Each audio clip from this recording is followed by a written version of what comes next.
Hello everyone, nubkeks here. Welcome back to Nub Raids. We're on the test server. Thank you to Plarium, as always, part of the content creator program, being able to jump on here and make these videos for you. And today, in this video, I want to show you the 5 new champions that are coming to the game tomorrow that you can quite possibly get your hands on fairly easily, some of them, and some of them look really, really good. And by the way, let's jump into the first champion, because we can see him now in game, which is Pythion, the upcoming fusion champion, right? The fragment collector champion, starting this Thursday. Looks really good, by the way. I'm going to be going and recording a video directly on him specifically right after this one, and it should be live, I think, today as well, very shortly after this video goes live. So stay tuned for my Pythion showcase. Yeah, I've got very high expectations. There's been a ton of hype going around the community with this guy. I haven't actually talked about him in a video yet so far, but the A1 healing a little bit, fairly weak, I think. A2, though, is a really good move. It is a team cleanse that then puts out block debuffs for 2 turns on a 3-turn cooldown. Does a nice bit of a little heal as well, healing more for debuffs removed. Very powerful move. A cleanse with block debuffs is really, really good. It's kind of like Hackhorn Smash Lord with less healing on a shorter cooldown. It's very strong. And then his A3 is an AoE team revive, half health and turn meter and with strengthen on a 4-turn cooldown. AoE revive, extremely good too. And then he's got an awesome passive as well, where allies will take 5% less damage from skills for each buff on them, stacking up to 25% damage reduction, 60 resistance in all battles aura. One of the big comparisons people put out was to Duchess, very similar to Duchess, bringing in the block debuffs, bringing in the AoE revive, and then bringing a lot of damage reduction with this passive. Now, I think in comparison to Duchess, whereas her passive just kicks in on all AoE attacks, this one does need setup with buffs, so it's a little bit more difficult to get the value out. But on something like Hydra, where your team does have buffs up, or in Doom Tower, where your team has buffs up, this will make a huge difference to the survivability of your team. It's very strong, really, really strong. It won't protect you from debuffs, things like bombs and bommel and stuff like that, but it protects you from skills, which is really good. AoE revive and the cleanse for shorter cooldowns than Duchess. It's pretty much up there. Now, the thing that we didn't know before this was what his base stats would be, and his base stats are actually phenomenal. 21,000 HP, about 1,300 defense, 105 base speed, 50 base resistance. Again, I think we jump over here. If we compare him again to Duchess, she's coming in with 22,500 HP, about 1,300 defense, 103 speed, 50 resistance. Very similar. She does have more health, but he has a tiny bit more defense, a tiny bit more speed, the same resistance.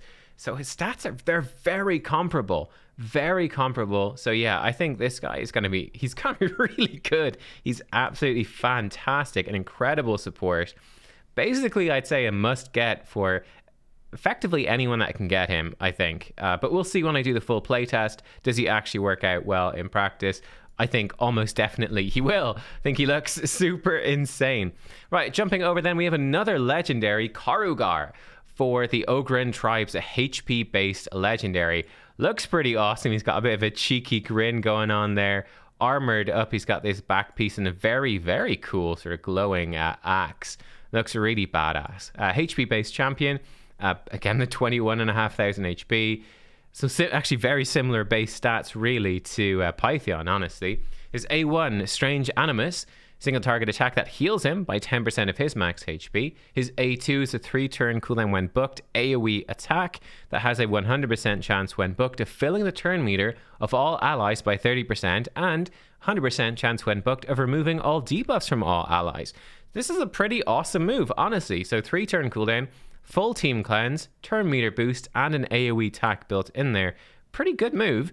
His A3 then, Conduit of Agonies, books to a 3-turn cooldown, puts ally protection on all allies, except this champ for 2 turns, and puts strengthen on all allies for 2 turns as well. There are several champions in the game really with this move, or very similar move. It's a very good move. It will really help your team stay alive. Then Violence Locus is passive. What sets him apart here? Increases this champion's resistance by 20 and defense by 10% for each ally protection buff on allies. So in an arena fight, he can get up to 60 bonus resistance, 30% bonus defense, with 3 ally protection buffs out on his allies. In Hydra, that can go up to, what, 150%? Because you can get it up on 5 different allies. It's a ton of bonus resistant defense. Also increases ally resist by 15 and defense by 5% for each ally protection buff on allies. So providing a smaller but still potent buff to the rest of your team as well. If there's multiple champs, so you can't stack multiple of this champ in there to double this up. And then he also counterattacks whenever an ally under ally protection is attacked once per enemy turn. And that counterattack is healing him up, so that will help him stay alive with his ally protection. He also brings in a 30% ally HP in all battles aura. What do I think of this guy? I think this guy looks very solid, right? He's going to put out the ally protection and strengthen. When he takes ally protection damage, he's going to heal it up by counterattacking. He also has an AoE attack in here as well, and with these counterattacks, he's going to do pretty well with things like War Master against things like Hydra. He's going to do pretty decent damage against Doom Tower bosses and waves and stuff like that. You could potentially put him in a stun set for those Doom Tower waves if you wanted. Provoke set even could work too. There's a lot of interesting stuff you can do with this champion. I guess he's not like exceptionally different from stuff we've seen before, right? So ally protection, he's super tanky. He does have a cleanse, which is nice, the turn meter boost. Maybe you could do some creative stuff in Clan Boss, right? With that big turn meter boost and ally protection. Could potentially be a Demon Lord Clan Boss MVP, right? You think about how good Seeker is. This isn't as good as Seeker because he's got a shorter cooldown, but you know, it's still up there. It's still cool. I think he's a very, very, very strong looking champion. He's going to be very good for Hydra as well. Pretty damn cool. Not perhaps super different from existing champions, but he's got a funky passive, so I do like him. Jumping over to the Skinwalkers, now we've got 3 epics. This first one, Accomtum. I actually love the look of this champion visually. It's just amazing. It's a freaking creepy little cat. He's got the knives on his shoulder. He's got these weird like cat eye bombs or something on his bandolier. And then look at those claws. Oh, it's quite disturbing actually. I guess they are just metal, but oh man, it looks like, I don't know, are these actual claws? Super creepy. I love it visually. So cool. And a very interesting champ. Noxious Claws, the A1. Triple hit attack. Each hit with a books to a 50% chance of putting a poison debuff for 2 turns. So you can potentially put out, some pretty reasonable amount of poison with the A1. And if the target's under Hex, each hit has a books to 50% chance of applying debuff spread, taking a random debuff from the target and placing it on all enemies. Pretty cool. Where does the Hex come in? It's on the A2, which books to a 3-turn cooldown, attacks all enemies 3 times. There is 2 active skills, so straight away, this is going to be a very strong champ with Giant Slayer, right?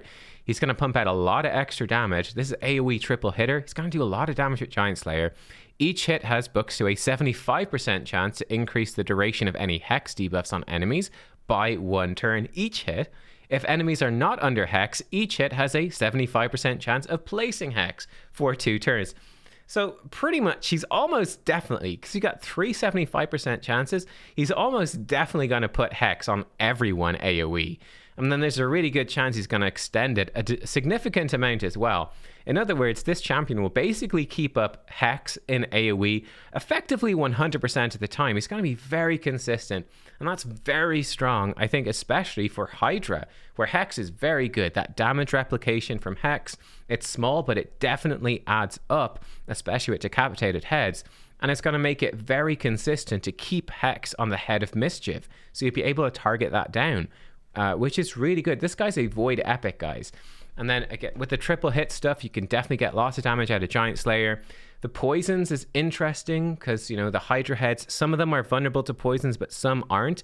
The debuff spread, again, is going to be really useful when you've got different affinities for the different heads.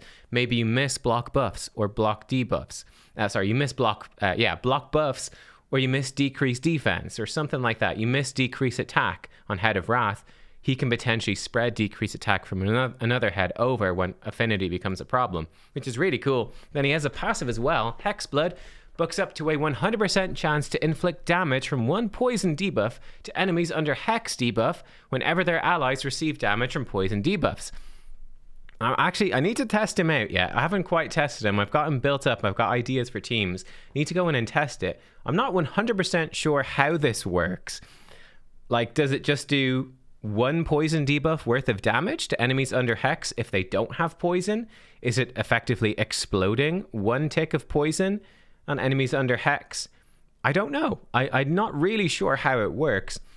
And obviously all the Hydra heads aren't immune, a lot of them are immune to poison, but still, I think this could add up to some kind of nice damage. I'm intrigued to check it out because I'm not 100% sure how this functions, but it has some good potential. Maybe it's rubbish, maybe it's really good, I'm not sure.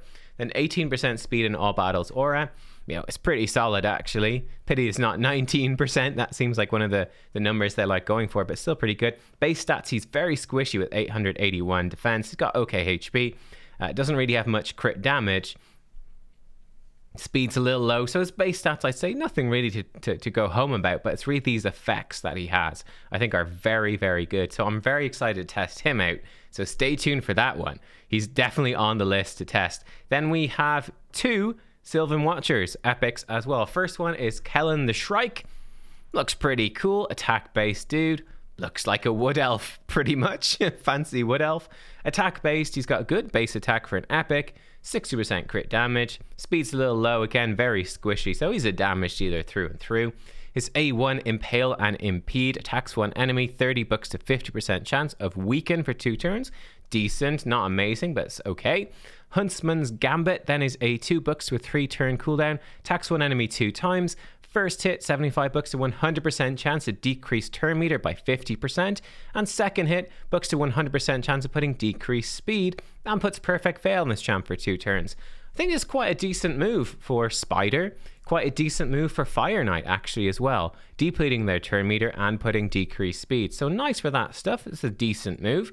Then his A3 is a 4-turn cooldown AoE attack. Attacks all enemies and damage increases by 5% for each debuff on the target. So we'll see how hard this hits. This sounds like it should hit pretty hard. We'll have to test it out to see. His passive Unforeseen ignores shield buffs when attacking under Perfect Veil. Not super useful, but it's something. So yeah, I think looking at this guy, looks pretty solid actually. Comes in, he's going to have probably pretty hard hitting AoE for waves and Fire Knight, that's okay.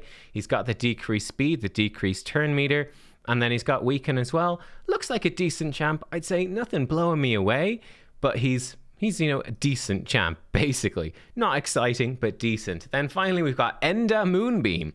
I think looks pretty cool. He's got this really awesome, I guess, sort of moonlit sword. Looks pretty awesome. He's got sort of fun hair going on as well, and this intriguing, I don't know, wafer headpiece. It looks like a chocolate wafer. I don't know. Let's see what he looks like. Attack based champ again, very similar base stats really. Good attack, solid crit damage, low on pretty much everything else, right? So coming in, Silver and Slash A1, 30 bucks to a 40% chance of decreased defense for 2 turns. It's a bit of a low chance, but it's all right. Glimmer, his A2, 3-turn cooldown, attacks 3 times at random. Each hit has a bucks to 100% chance to increase duration of a random debuff on the target by 1 turn. I say in AoE, this is pretty weak and it's random. Against a single target, it's pretty good. It's going to be a triple hitter against a single target that can potentially increase 3 random debuffs by 1 turn. Could be kind of nifty for that. Then his A3 is a 3-turn cooldown AoE attack that has a 100% chance when booked of placing Leech on all enemies for 2 turns. It's all right, nothing amazing. And then Lunar Cycle, increase this champion's speed by 2 for each enemy under Leech debuff. That's not a lot of speed, right? Like, that's not much. This is kind of just pure filler, to be honest. So on the whole, again, I'd say another decent champ, not particularly amazing. I wouldn't be riding home about this guy, to be honest. I mean, we'll see how hard he hits. But yeah, he seems, again, pretty average. I'd say both of these champs, on my first impression, seem pretty average. Enda and Kellen, they feel like filler champions to me. I do really like I really like this cat. I think this cat is really intriguing and quite cool. This cat definitely seems fun. It's probably my favorite almost out of these. I'd say my favorite would go to Pythian overall, but the cat's a very close second for me. And then, of course, we have the Ogre. who I get seems kind of filler to me, but does seem good. I think he seems very good, but he kind of has a bit of a filler vibe to me as well in terms of his kit. I don't know. Let me know what you guys think. That's sort of my impressions on these champions. Again, because the epics are just epic, there's a very good chance you'll get them. Pythion, he is the fragment, and I really recommend going for it if any way possible. So you're going to very likely get him as well, and he is insane. The ogre is going to be the toughest one to get by far. But look, there you go, guys. These are the new champions. Are they the first new champions of 2023? Yeah, I think they are. There you go. The first new champs of 2023. Let me know what you think, and stay tuned for some showcases on these champs as well very, very soon. Thanks for watching, guys. I'll see you all soon. Bye-bye.